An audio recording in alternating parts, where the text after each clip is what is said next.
Yo at Kaepernick7 is so much better than Scott Tolzien. It's asinine that he's not on an NFL roster right now. Hashtag free cap.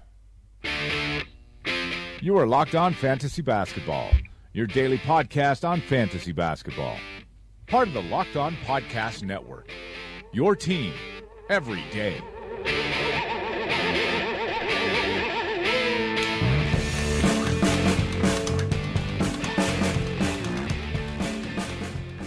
Hello and welcome to the Locked On Fantasy Basketball podcast brought to you by Basketball Monster. My name is Josh Lloyd and as always you can find me on Twitter at redrock_bball. We're back with another season preview podcast today. We're going to be looking at a team that is super young. There's a lot of questions that need to be asked, and it is the Sacramento Kings. So to discuss everything about the Sacramento Kings, I am joined by the host of the Locked On Kings podcast, and that is Jason Ross. Jason, welcome back to the show. Thank you, Josh. How are you?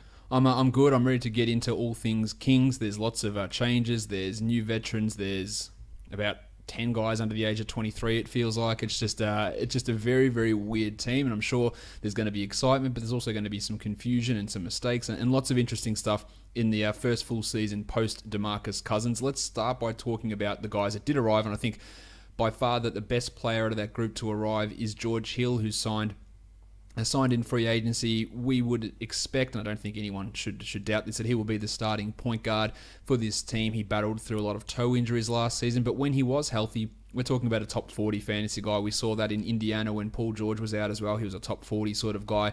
So George Hill comes in, Jason, to be the starting point guard, but people have some doubts. They think that by the end of the season that he's just a caretaker and that De'Aaron Fox will take over at some point this season. How do you view the signing of Hill and his role for the entirety of the season?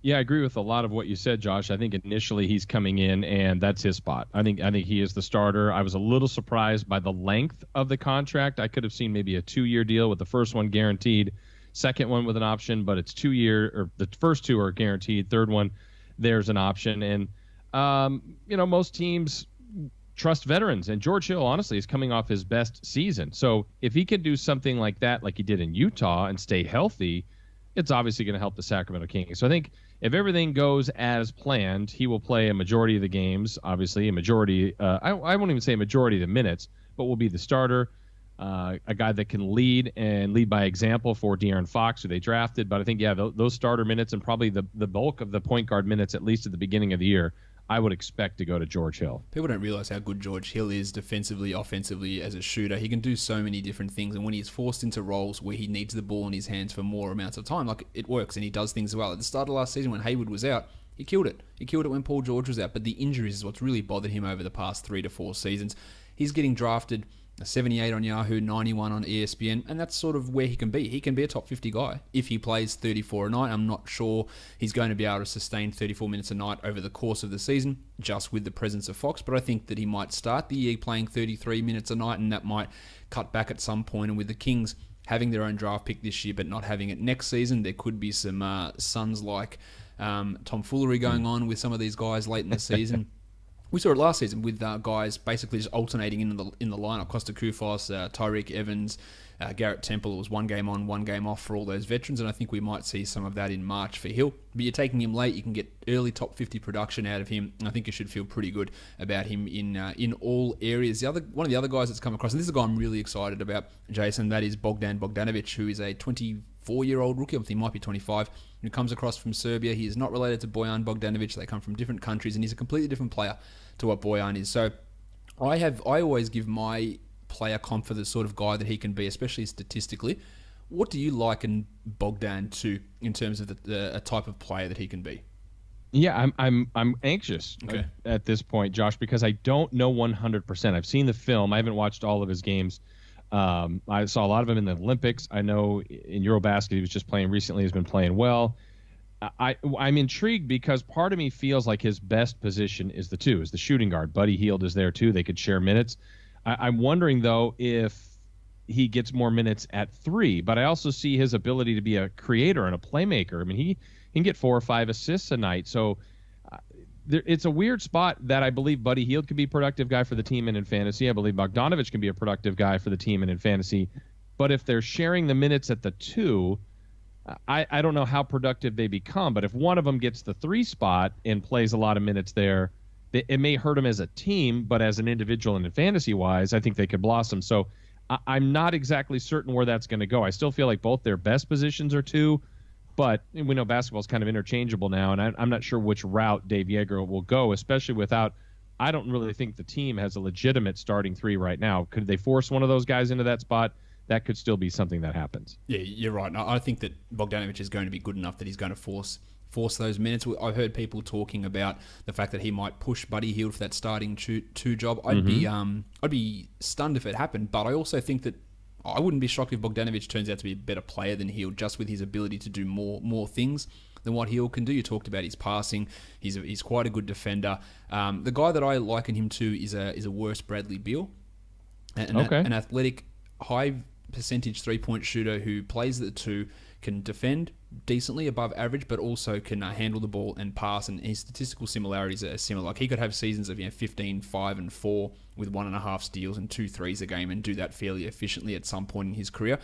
I love him as a late pick in fantasy because there are those 2 positions. There's the 2, which we assume Hield gets, but there's tons of minutes at the 3, and if he starts out like I hope he will, and I think he can, then there are big minutes there, and his game is super fantasy friendly. It's more fantasy friendly, in my opinion, than what Hield's is. Hield's more just a scorer, hits threes, doesn't contribute in those assist categories. His steal numbers are lower.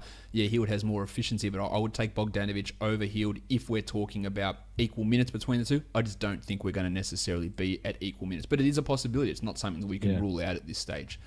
Yeah, I think what's interesting too, I agree in the one sense that if this team were a better team, Josh, I think ideally Buddy Hield would be your backup at the 2. There's nothing more. He could be a Jason Terry, a Manu Ginobili, a guy, Crawford, a guy that comes off the bench, gets you 16, 18, maybe scores 25 in a night, might score 4, whatever, but he's your spark plug. But right now, he still might be the starting 2. So when they get better, I think Buddy Hield's best role would be coming off the bench, and that could set up an ideal spot for Bogdanovic. Bogdanovic is a great last pick in fantasy. Hield's going a bit early, 120, 113 on ESPN. I think that's sort of right where he needs to be. I'm not sure exactly how much upside he has, unless you're buying into the 48+% he was shooting from the field in that time with Sacramento, which was obviously fantastic. His efficiency was through the roof. He upped a lot of his other stats as well in Sacramento, so he does have top 100 potential. I just don't fully buy into the Buddy Hield experience as being anywhere near a top 50 sort of a player. But at that spot, there is value there for him, and again, he was really. I can't even. The difference between Pelicans Hield and Kings Hield was stark. It was one of the biggest changes in a player that we've seen throughout the course of the season, and you would have been pretty rapt to see Hield take that extra step forward when he came across as the centerpiece of that trade. Yeah, I mean, and that was kind of the nice surprise. The Kings actually saw him as a Pelican shortly before the trade. And I remember he came in, and I wasn't really that impressed with him. But then when he came to Sacramento, it was like he had the green light. They needed him to score. He scored efficiently, and did a lot of good things for them in the 25 games he was a King. So they're hoping for – and he works really hard. That guy is there early. He's shooting all the time, working on his craft. So big summer for him, but potentially he could have a nice season for the team. Do you think he leads the team in scoring? That would be my guess right now. I mean, I think he's the one that's most capable. I mean, Vince Carter's been a great scorer over his career, Zach Randolph too, but I don't feel like the minutes or the ability is still there to do that for those guys. And then who are the other candidates? I don't think it's going to be any of the rookies. And then you're looking at Willie Cauley-Stein or Scat. I mean, I think it's him, or maybe even Bogdanovic could be a sleeper one that comes in there. But I think Buddy Hield has the best chance to lead him in scoring, but that number might be 16, 15, 16, which is nice, but it's not crazy high. I've got him projected exactly at 16 points per game for this coming season. Yeah. So I'm glad you agreed with me there without any prior knowledge of that. The other 2 veterans that they brought in from the Grizzlies, Dave Yeager, very familiar with Zach Randolph and Vince Carter. I know a lot of people that I've spoken to think that Randolph's coming in, he's going to start, and he's going to play 29 minutes a game. But the reality is he wasn't good last season. He was extraordinarily inefficient. He led the Grizzlies in usage and had a true shooting of about 48%, which for any player is bad, but for a big man is horrendous. His defense has always been a concern. He doesn't jump, that's fine. He grabs his rebounds, he does that, but the efficiency really started to tail off. So where do you see Randolph's role on this team? Do you think that Yeager will go all right, this is a guy that I trust. I know I like my veterans, and he will start him or play him the bulk of those minutes and relegate Scalabissiere to a backup role? Or do you think that Randolph will come and play that backup role that he played under David Fizdale last year and play low 20s in minutes because he just can't really do it for big stretches in large minutes anymore? Yeah, this is another one of the mysteries. I know Jaeger's tendency is to lean on veterans, and I don't blame him for that, but I think the door is kind of open, as you said, Josh, because Fizdale did that move last year. So Randolph at least now has done it, accepted it, and did fine. At least, he had some good playoff moments in that Spurs series coming off the bench. And so I think, in the grab bag of the 4 and the 5 position for the Sacramento Kings, my guess is that Jaeger's going to split that. Maybe play one younger guy with a veteran. So is that Willie Cauley-Stein with Costa Koufos? Is that Scal with Zebo? Is it, which route will he go? My hunch is that Zach Randolph is going to come off the bench. That's just a hunch, but I feel like he's going to be certainly in the rotation, certainly in important minutes. And if the game is close, I would expect Zach Randolph to be on the floor in crunch time. But my gut is telling me I think he will start the season on the bench. There aren't many players who are as overrated in terms of their average draft position for fantasy. He's getting picked at 80th in Yahoo and 87th on ESPN. For reference, last season he was the 174th ranked player. So wow. The fine folks at ESPN and Yahoo drafting over there are expecting him to double his output from last season, which I can't even see getting anywhere close. The year before, when he played 30 minutes a game for Memphis, he was the 106th ranked player. So we're expecting him to turn back the clock to 2014 and play 32 minutes a night to even get anywhere near touching that level. I don't want anything to do with him in any sort of standard leagues. The minutes won't be there. He struggles in so many areas from a box score area, like points, rebounds, efficiency, what he used to be able to do. Can't do that anymore. He still gets his rebounds, but can't do everything else. And that is as wasted a pick as you could make at pick 80 to pick Zach Randolph in that situation. Now, you said that he's going to be an every night part of the rotation, and I agree. I've heard various reports about the other veteran that came across, 40-year-old Vince Carter. Some people thinking he's going to come across and start at small forward. Some people think he would just be a better Mike Miller for this team, who played that role with Denver as an on-court mentor who sits there and trains all the young guys and really kicks their ass when they do something wrong. Like what do you think of Carter because of that, I guess, lack of depth at small forward? Is he going to be a guy that plays, or are we going to see him really drop off from what we saw him last season do?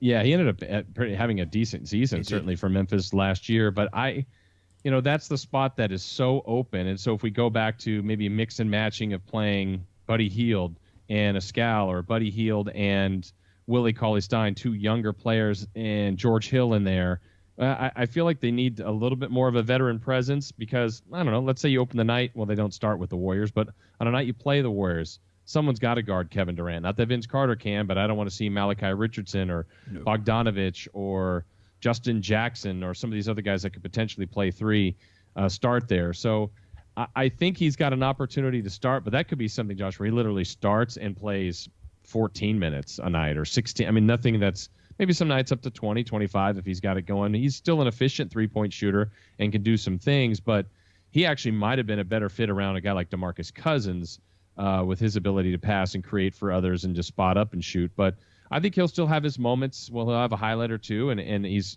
by all accounts, everything we saw him in Vegas and been around the team, he's just been amazing. Great guy. He's going to fit all the things they want as a veteran in a leadership role. What he's going to be able to do on the court, still a little bit of a mystery, but kind of a guy, again, going off hunch here, Josh, but I think Jaeger's going to start him. That's, again, my guess, but I feel like he may start him, but that's not a big minute fantasy guy by any means. Yeah, look, if he starts, he'll do the Keith Bogan sort of thing and play that 15 to 20 minutes, and that's how I can see that happening, because I've got another guy, which we'll talk about a little bit later, who I think might have a chance at getting that starting role, but we'll run through the rest of these guys that they acquired. Jakar Sampson, I labelled him as the worst player in the NBA about 3 years ago, but he has improved since then. So that was in his first season. But he has improved. He's on a 2-way, and Big Bad Jack Cooley also on a 2-way. One of the most terrorizing rebounders that you'll see. Just an absolute animal in terms of getting rebounds. But they're on 2 ways. They're barely going to play. Now we want to look at the guys that left. Rudy Gay to the Spurs. Darren Collison to the Pacers. Ty Lawson's gone to China. Tyreek's gone to Memphis, Anthony Tolliver to the Pistons, Aaron Aflalo to the Magic, Langston Galloway to the Pistons, and Ben McLemore to the Grizzlies. So we're talking about a significant clean-out from this team. And in addition to the free agents I talked about, they had a stack of draft picks as well. So let's talk to Aaron Fox. Let's talk straight away with him. Was that the guy that you wanted at pick 5 as a Kings person, that you were like, this is the guy that's going to fit perfectly with what we need here? I think it is the perfect fit. They wanted him. He wanted to come here, which is really rare to have people that kind of signify that that's a spot that fits for them.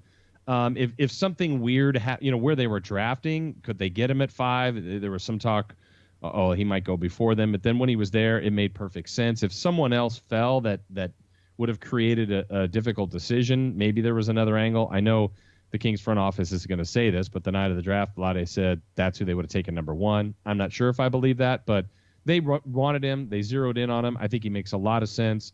He is super quick. I mean, man, watching him live in Las Vegas, that was so eye-popping how quick he can be. And he's just going to get better. He has to get better, but the point guard's such a valuable position in the league. And what's great, what I like, Josh, is years ago when this team, well, they've been struggling, but when they drafted Tyreek Evans, it was, hey, go save the team. When they drafted DeMarcus Cousins, hey, go save this franchise. That's too much to ask. Those two guys had good rookie seasons, and DeMarcus had a good run with the Kings. But now it's De'Aaron Fox, fit in, be a guy, develop into something. So they're not asking him to come in and start and be an all-star right away or be a rookie of the year. Just play. And I think that they're doing this the right way, alleviating the pressure on these young guys. And I really like him personally, and I think he's going to be an excellent fit for the team. I think that he might see the court a little bit alongside George Hill as well, as Hill plays off the ball. I think we'll see that a little bit go small and push Hill and Bogdanovic down to the 3 in some of those lineups. But he is getting overdrafted as well, which happens often with rookies that pick 108 on ESPN. That's assuming that he's coming in and playing 32 minutes a night to start off, which he won't be doing. The shooting percentages from the field are going to be an issue. He gets assists, yes. He'll get steals. We know that. The scoring, the 3-pointers, the field goal percentage will be an issue.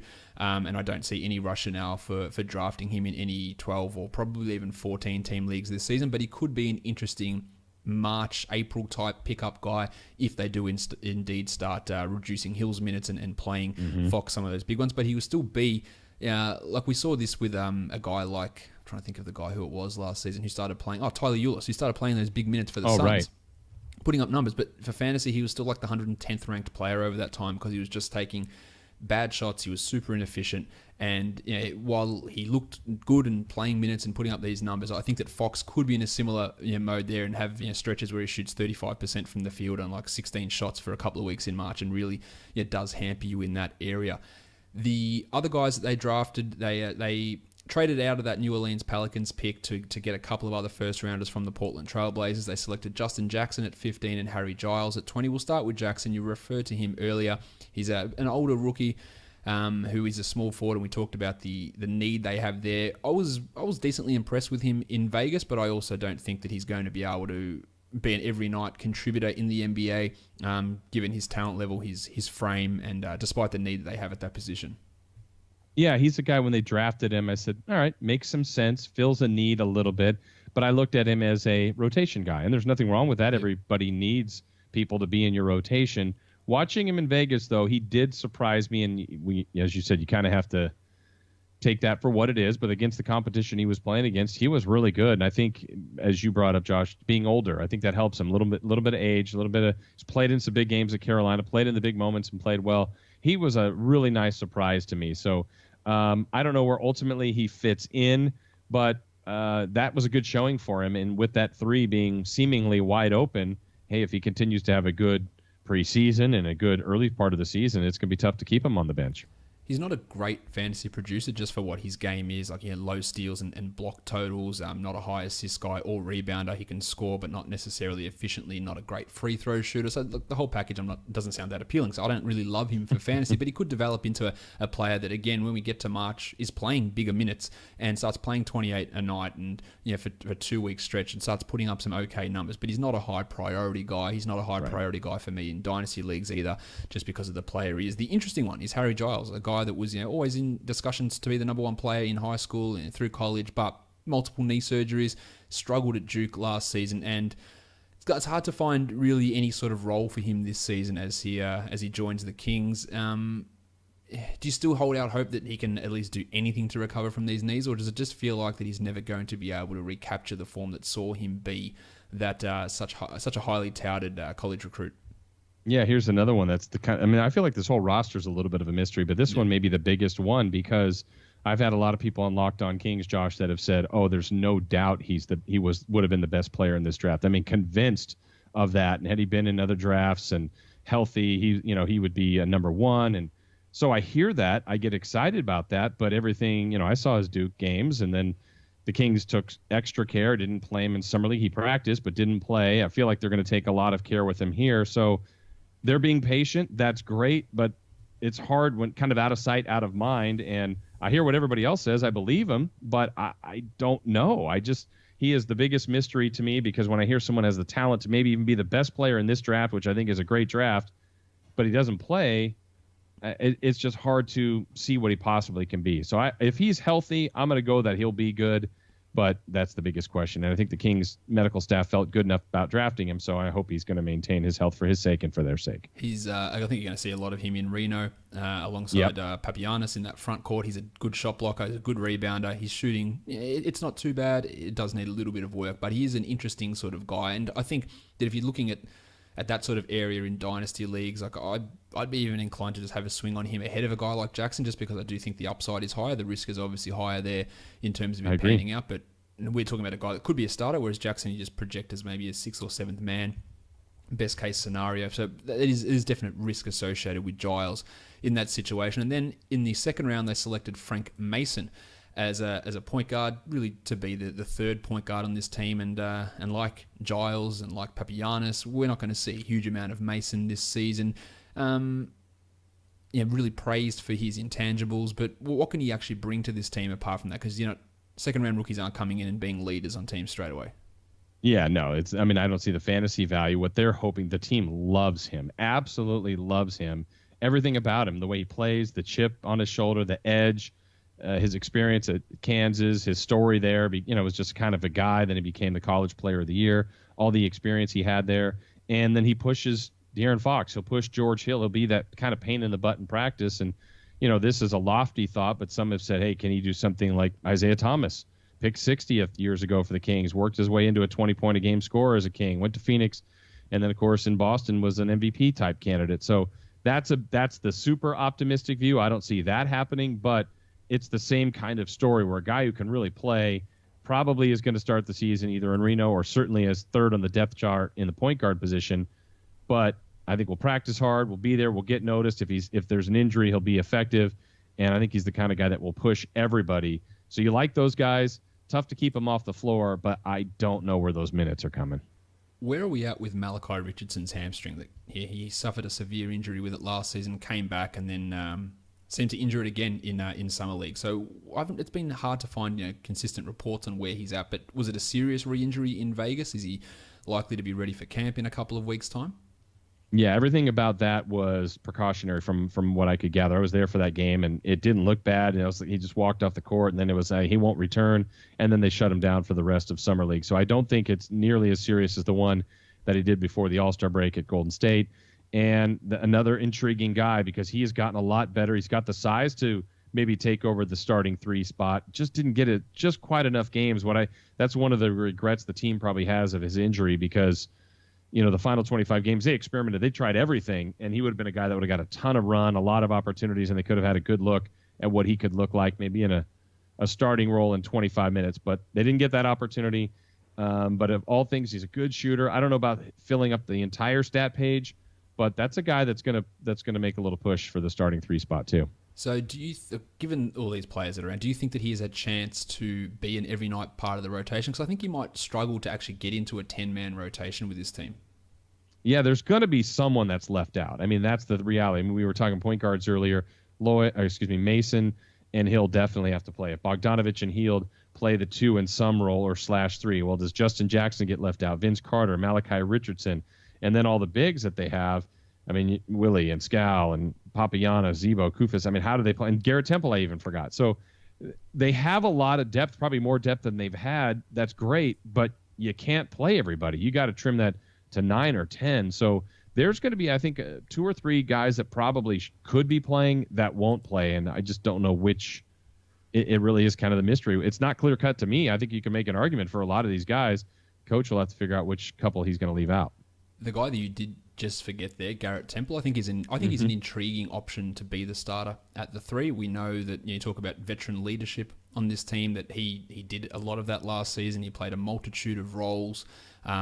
He's 28 or 29 now. He still can hang with these guys athletically, like you talk about. You're matching up on a Kevin Durant. While it's not an ideal situation, that he can give him some problems in that area. Taking on a Kawhi Leonard, Giannis, all these sort of guys who it might be a struggle for him, but I think he's going to fare better than Vince Carter, or he's going to fare better than Justin Jackson, or he's going to fare better than Bogdan Bogdanovic in that situation. Now, he's not an awesome fantasy guy, but he can get steals and he can hit threes, and with that position wide open, if he does succeed defensively, getting steals out of Garrett Temple is going to be interesting. So deeper league people want to pay attention to Temple and see how that spot pans out. He doesn't have high upside, but he could be a useful deep league contributor just because his defense may just keep him on the court for an extended period of time.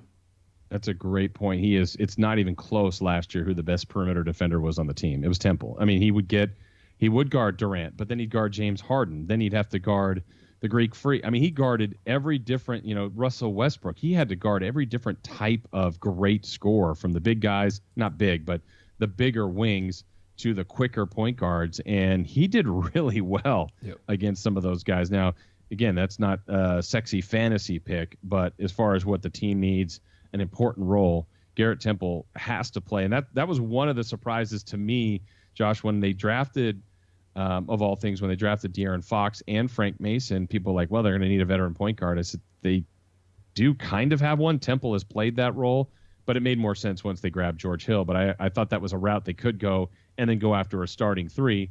But they went after George Hill. They felt they needed that. And so interesting, though. But Temple can be utilized in so many different ways, and he's another guy that's tough to keep off the floor. Let's talk about the guys who might be a little bit sexy for fantasy for this team. And I think the number one guy we want to look at is Willie Cauley-Stein, who had his significant moments last season once Cousins was traded. Because if we're going to be honest, he was pretty poor at the start of the year, struggled a lot.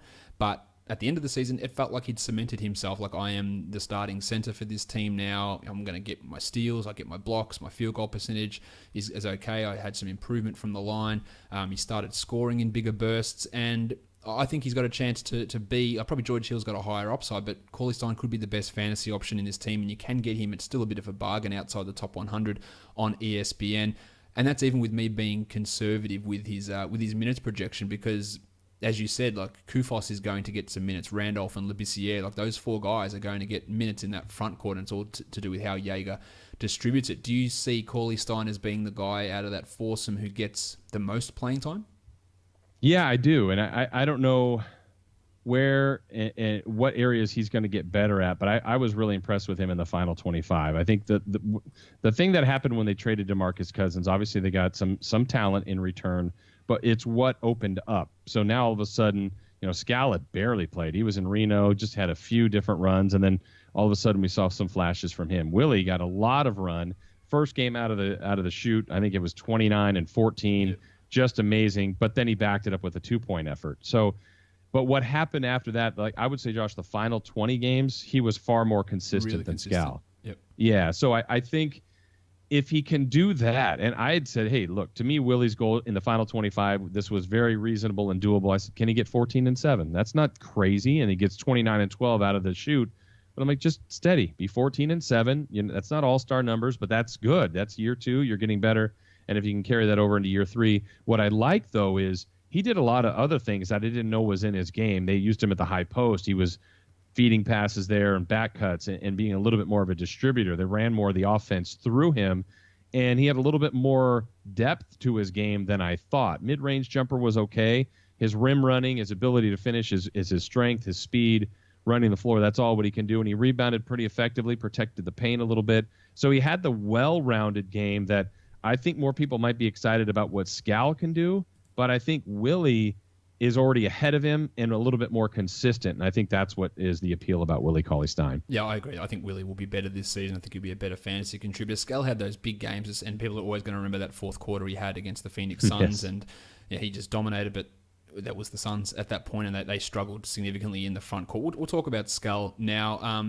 I think that he will struggle a little bit to get 30 minutes a night. I think he gets high 20s, but I don't think he's going to be getting 30. But there's a chance that he goes and plays 23 a night if they want to give more to Kufos and more to Randolph. I like him as a late pick in fantasy. Just see what happens with that last selection or even second last selection and see how that pans out. But his lack of defensive stats in comparison to a Willie Cauley-Stein does reduce his value there.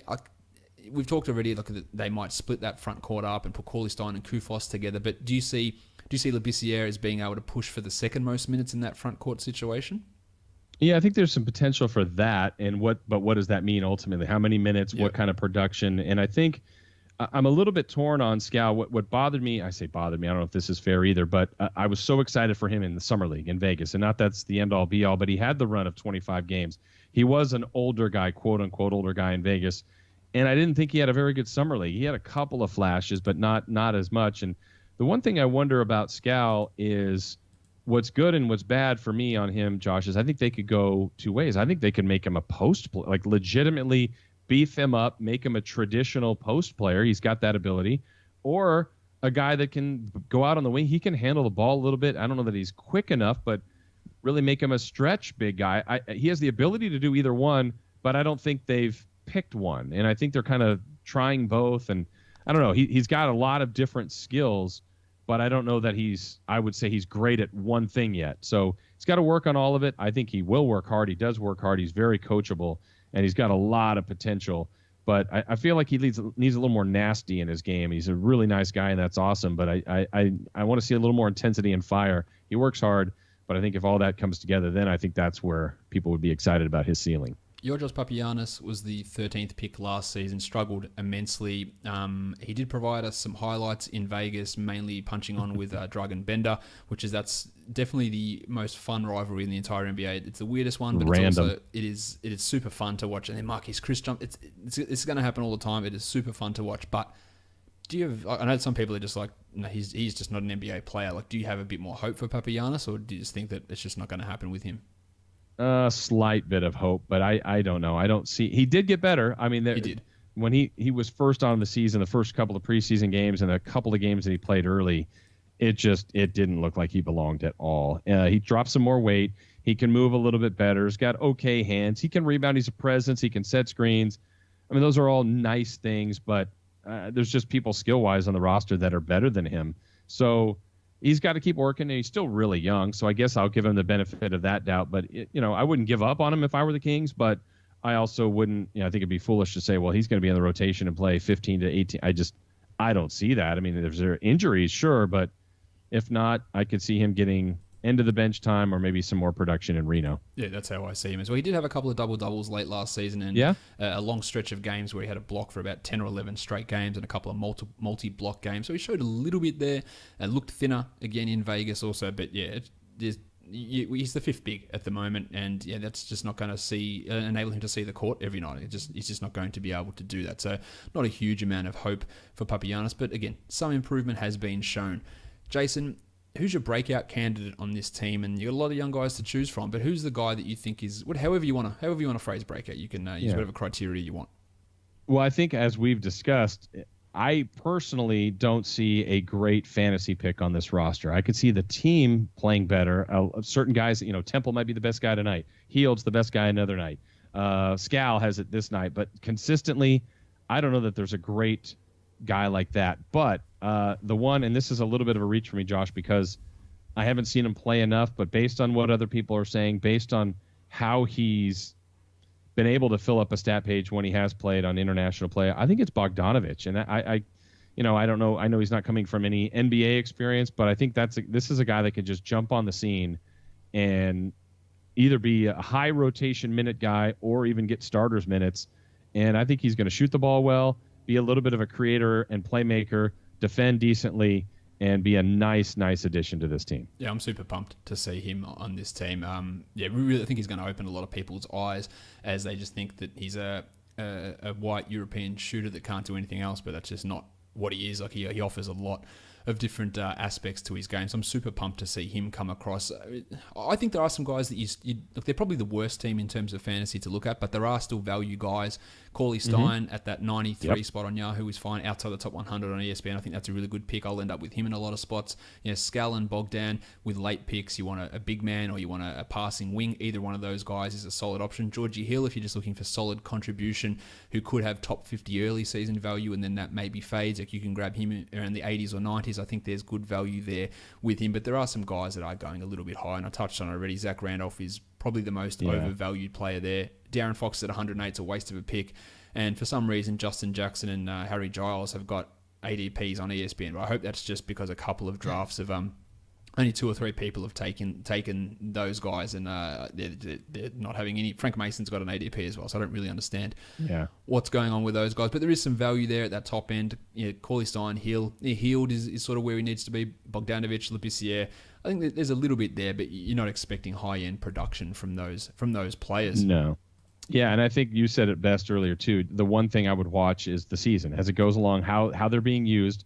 And then if it gets to February and March and maybe the 8 seed is out of contention. There's something they can't get to. Well, what they did last year after the trade, they started playing everybody. So now all of a sudden, if Fox's minutes go from 18 to 27, or Jackson's minutes, or Malachi Richardson, or one of the guys just gets a huge boost in minutes, a late season pickup could be something that's productive for some of those young Kings. Them and the Suns are going to be the two teams I reckon to really watch late season to see how these bench guys or the minutes, how they start panning out. And it's there's a lot of interest on this Kings team for that sort of situation to see how Fox goes and Bogdanovic and more minutes for Skal and maybe Justin Jackson and Malachi and all these guys. So there is a lot. There is a lot of interest in what they're going to do in that February-March period. Now, before you go, Jason, Vegas has set the line for this team at 28.5 wins. Are you going over or under? Man, Vegas is good. It's probably the number, but they put a half in there, so I got to pick something. I'm going to go slightly over. I'm really a big fan of Dave Yeager. I think he really knows how to coach. It's going to be a challenge for him. I like the overall roster. I don't see a lot of high-level talent. That would concern me as far as, just getting wins in an NBA grind. But I think this team is going to be together. I think it's going to have a great locker room. I think they've got a good mix of leaders and young talent. And the bottom line is, Josh, they need some of those young guys. Whatever combination, they're not all going to figure out and work out. But if they can get Willie and Skal and Fox to be a core, or over time to figure out what that young core is going to be, then kind of going through this reboot of trading Cousins will end up being worth it. So I'm going to lean towards slightly above. I wouldn't be shocked at all if it's below, but I could see him getting 29, maybe 30 as a ceiling. So I'll go with an over on the Kings, but just barely. Yeah, it seems like one of those stay away sort of things. It's just not enough, Exactly. not enough room on either side of it to really be strong either way. Jason, let us know what's happening on Locked On Kings. Give us a plug for what's happening there. Yeah, it's more the same. I mean, this has just been so much fun for me. It's been a full year for me, and being able to talk to you and doing this is fun. All the guys across the network, and I'm just so excited that it's almost here. I love that they moved the season up a little bit. Camp's coming up, so we, just everything we've been doing, daily content on the Sacramento Kings and interviews and sound bites and game recaps when the season goes. It's just been trying a lot of different things. It's been a lot of fun, and hopefully building that following of Kings fans out there and everybody on the Locked On Network. So go and check out Locked On Kings and subscribe, and do the same with this podcast, which you can do on Apple Podcasts, you can do it on Google Play, on TuneIn, on Stitcher, and on Spotify. And leave us both a 5-star review. It's a great way to help out the shows across the Locked On Podcast Network to help us grow and become more visible to people. So go check out Jason's show and, of course, subscribe to this show. Jason, thank you for coming on once again. Thank you, Josh. We are done, guys. Thank you so much for listening, everyone. See ya.